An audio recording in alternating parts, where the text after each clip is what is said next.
Bahwa manusia itu berharga karena ada rohnya, nyawanya. Tapi nyawa manusia yang hidup ini berharga ketika ada ilmunya. Ilmu ini berharga ketika ada amalnya. Dan amal ini berharga ketika ada ikhlasnya. Jadi ini hakikat diri kita. Kalau semakin ke dalam, jasad kita itu bernilai ketika ada ruhnya, ada nyawanya. Karena kalau tidak ada nyawanya, ini jasad ini kan cuma barang saja, benda saja. Nyawanya hilang, ya kita jadi jenazah. Sekian jam baunya sudah tidak enak, tidak ada gunanya, tidak ada nilainya. Maka dia berharga ketika ada nyawanya. Nah, cuma manusia hidup bernyawa ini bernilai, berharga ketika ada ilmunya. Yang membedakan kita dengan semua makhluknya Allah yang lain itu ilmunya.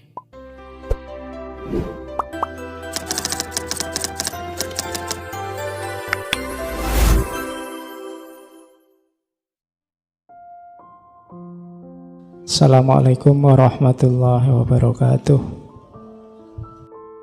Baik, kita langsung saja membahas tema ini. Nanti mungkin beberapa tema saya akan agak cepat karena sudah sangat sering disampaikan.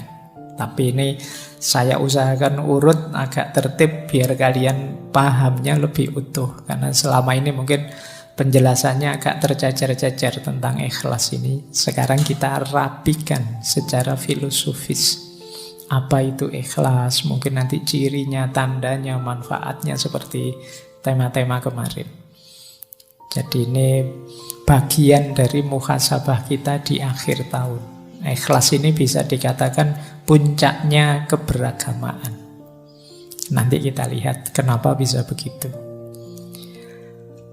Baik, bismillah. Saya awali dari definisi dulu, biar lebih paham. Kata ikhlas, ya dia bentuk masdar dari akhlaso yukhlisu ikhlason. Jadi ini artinya bersih, murni, jernih. Tapi kalau ikhlas ini beda dengan sofa. Kalau sofa itu bersih yang memang aslinya bersih. Jadi misalnya ada air putih bersih, jernih, itu namanya sofa. Tapi kok air ini sudah tercampur apa? Kemudian kita pisahkan campurannya dan dia kembali bersih, itu ikhlas namanya. Jadi itu bedanya ikhlas dengan bersih biasa. Jadi semula dia terkotori, tapi terus kita bersihkan. Setelah kita bersihkan, dia statusnya ikhlas. Tapi kalau yang murni asli belum terkena apa-apa, itu namanya sofa. Bahasa Arabnya begitu. Nah ini jadi kata dasar ikhlas itu berarti maknanya adalah bersih, jernih, setelah sebelumnya dia terkontaminasi atau terkotori. Baik, jadi ini harafiahnya itu. Oleh karena itu nanti definisinya para ulama ya seputar itu. Termasuk ketika ikhlas ini dikaitkan dengan bersihnya hati. Jadi berarti nanti kalau pakai definisi kata-kata tadi, ikhlas itu berarti bersihnya hati dari apapun selain Allah. Kok ada yang selain Allah masuk dalam batin kita? Nah, saatnya kita bersihkan. Setelah bersih, disitulah maka namanya ikhlas. Ini nanti bisa kalian pakai sebagai argumen kenapa sih surat Al-Ikhlas itu tidak ada satupun kata-kata ikhlasnya tapi disebut Al-Ikhlas. Karena dalam surat Al-Ikhlas itu sangat ditegaskan kebersihan jiwa kita dari apapun selain Allah. Jadi kul huwallahu ahad, Allahus somad. Allah lah satu-satunya tempat bergantung. Jadi makanya suratnya disebut surat Al-Ikhlas. Fokus hanya pada Allah saja yang ada. Meskipun kalau dalam bahasa Indonesia kan ikhlas itu kemudian agak geser maknanya. Ikhlas itu artinya merelakan, melepaskan, itu ikhlas. Jadi kalau misalnya barangmu hilang, sepedamu hilang, terus orang bilang ikhlaskan saja. Nah, ini kalau dalam bahasa Indonesia ya enggak apa-apa, makna itu kan sesuai yang disepakati. Jadi kalau di Indonesia kata ikhlas agak berbeda konotasinya. Makanya kalau ada yang tanya, orang bilang mari kita ikhlas, ini ikhlas versi bahasa Indonesia atau versi bahasa Arab? Kalau versi bahasa Arab hubungannya dengan jernihnya jiwa. Kalau versi bahasa Indonesia hubungannya dengan merelakan. Kalau kamu punya sesuatu diambil orang, relakan saja. Kalau kamu dapat apa kok terus hilang, relakan saja. Itu ikhlas versi Indonesia. Tidak salah, memang nanti bisa dihubungkan dengan itu, meskipun intinya tidak itu. Baik, di situ saya bawakan kemudian definisi istilahnya yang disepakati. Yang pertama dari Imam Ghazali, yang kedua dari Imam Qushairi yang menulis Risalah Qushairiyah. Dan definisi ini mungkin yang sering teman-teman dengar. Jadi kata Imam Ghazali, ikhlas itu adalah apa yang ada dalam tujuan amal murni untuk mendekatkan diri pada Allah saja. Jadi ikhlas itu tujuan. Kita melakukan sesuatu yang tujuannya Allah saja, tidak ada yang lain, tidak ada keuntungan apapun yang kita inginkan selain ridhonya Allah saja, itulah ikhlas. Nah, Imam Qushairi juga mendefinisikan dengan kalimat yang mirip saja. Ikhlas itu penunggalan al-haq dalam mengarahkan semua orientasi ketaatan untuk mendekatkan diri hanya kepada Allah semata. Maksudnya sama, tujuannya Allah saja. Ada banyak definisi para ulama, tidak saya bawa semua. Intinya maksudnya sama. Jadi kita beramal, berorientasi dalam beragama itu hanya Allah saja. Jadi memang tujuan kita Allah saja. Kok ada tujuan? Lah berarti tidak mikir dunia sama sekali. Dunia difikirkan, diolah, dikelola, kita hidup di dalamnya dalam rangka menuju Allah. Semuanya kita jadikan kendaraan menuju Allah. Nah, berarti saya tidak kerja, Pak. Ya kerja, cuma kerja dan hasilnya dipakai untuk mendekat pada Allah. Berarti saya tidak perlu belajar ilmu ini, ilmu itu, atau Pak, ilmunya tetap ilmu ikhlas saja. Ya enggak, ya tetap belajar apapun yang kamu butuhkan, kamu perlukan, tapi nanti jadi kendaraanmu untuk tambah dekat pada Allah. Jadi ini orang yang ikhlas. Dan banyak ayat-ayat Al-Quran yang menyebut itu. Malam hari ini sengaja tidak saya bawa, sudah sangat sering disebut di banyak ceramah, di banyak pengajian. Ya mungkin teman-teman hafal lah, misalnya surat Al-Bayyinat itu ya, ayat 5, wa ma umiru illa liya'budullaha muhlisina lahuddin. Jadi intinya ikhlas ini jadi sesuatu yang kunci dalam beragama. Baik, sekarang kita lihat keutamaannya ikhlas. Ini saya ambil ada kalimat menarik dari Imam Syafi'i. Kata beliau, halakan nasu kulluhum illal ulama. Wa halakal ulama'u kulluhum illal amili. Wa halakal amiluna kulluhum illal mukhlisi. wal mukhlisun ala khadrin alim. Jadi kata Imam Syafi'i, semua manusia itu akan hancur kecuali dia berilmu. Jadi kalau kita hidup tanpa ilmu, hidup kita akan hancur. Tapi orang-orang berilmu juga tetap akan hancur kecuali mereka amilun, menjalankan ilmunya.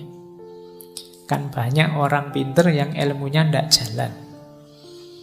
Kalian mungkin kalau dibandingkan antara referensi kebaikan di kepalamu dengan kebaikan yang benar-benar kamu jalankan, itu mungkin bisa 80-20, bisa 90-10%, jangan-jangan 99-1%.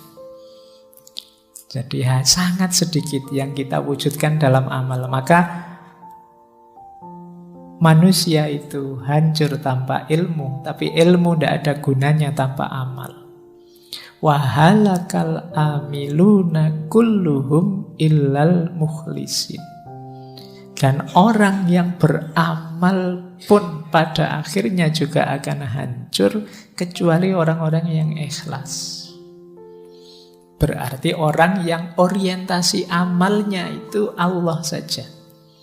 Kalau kita mengamalkan ilmu dengan target macam-macam yang selain ilmu, Pak, saya ingin kaya, saya ingin sukses, saya ingin jadi pejabat, saya ingin apa saja, di luar Allah, pada akhirnya juga mungkin kita kecewa, mungkin kita gagal, mungkin kita kehabisan banyak daya, energi, mungkin umur kita habis sia-sia dan lain sebagainya. Itu halakal amilun.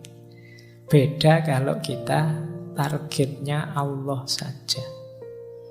Maka halakal amilun kulluhum illal mukhlisin.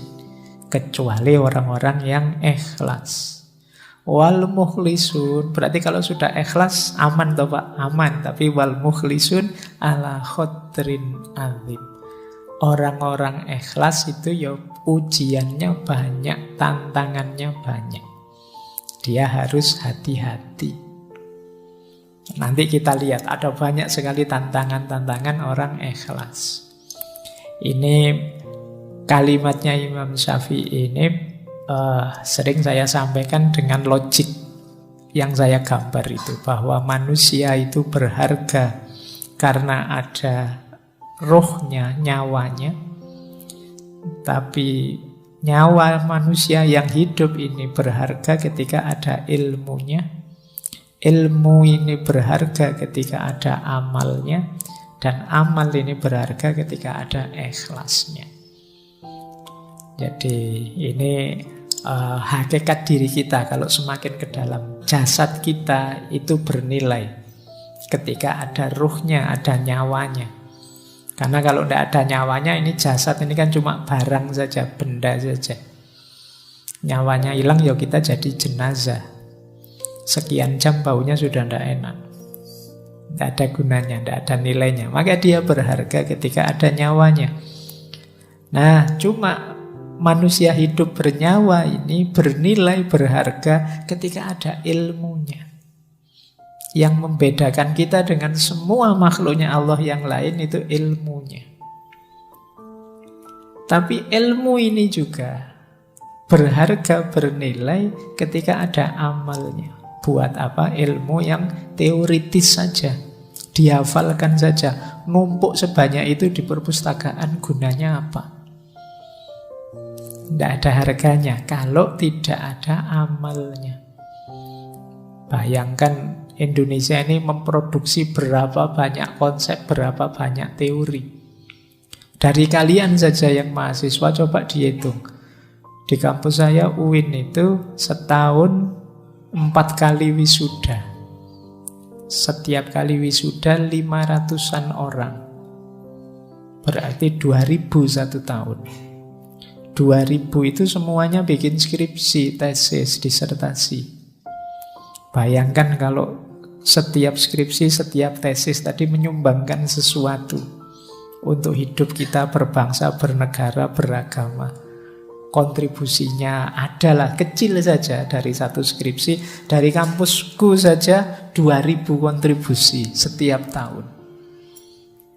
Ditambah kampusmu, ditambah kampus yang lain, berapa ribu kampus di Indonesia ini. Oh, itu kalau ada dimensi amalnya semua, Indonesia ini jaya sudah. Luar biasa.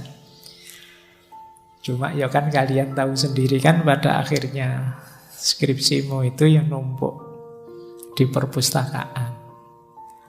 Isinya juga begitu-begitu. Nanti ditiru adik kelasmu. Iya. Ya sekarang ada Turnitin tidak bisa jiplak, tapi kan ya kamu sudah pinter ganti kalimat. Apalagi saya kemarin ada yang cerita itu ada trik-triknya Pak biar tidak terdetek oleh Turnitin. Ya, ya wis pintermu memang di situ.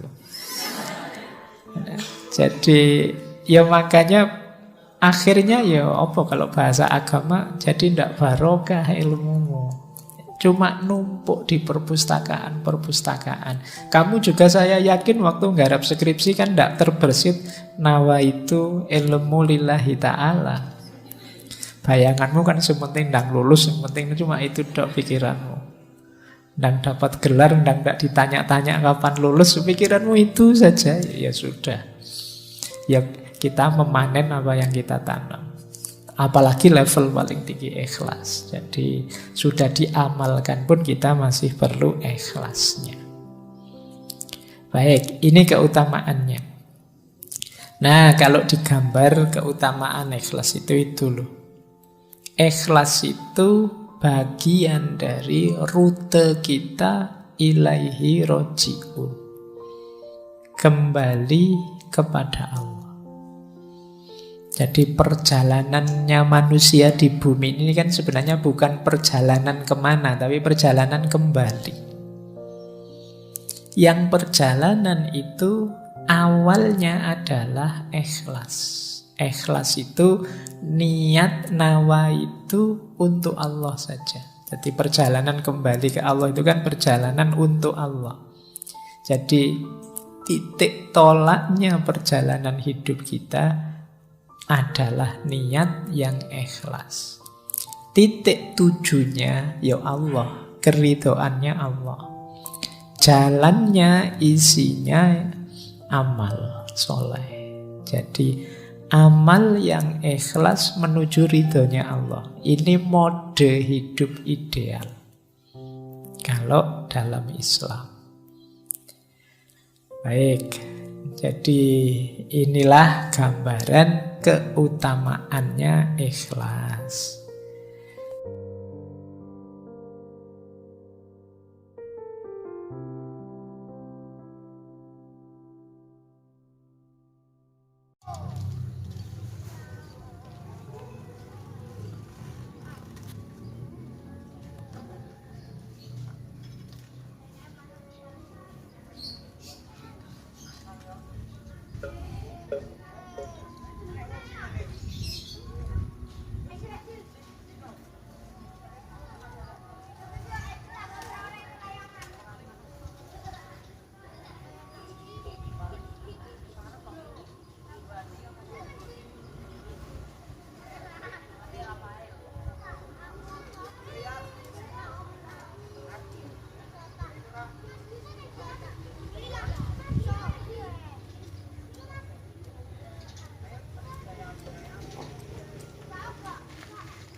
Sin.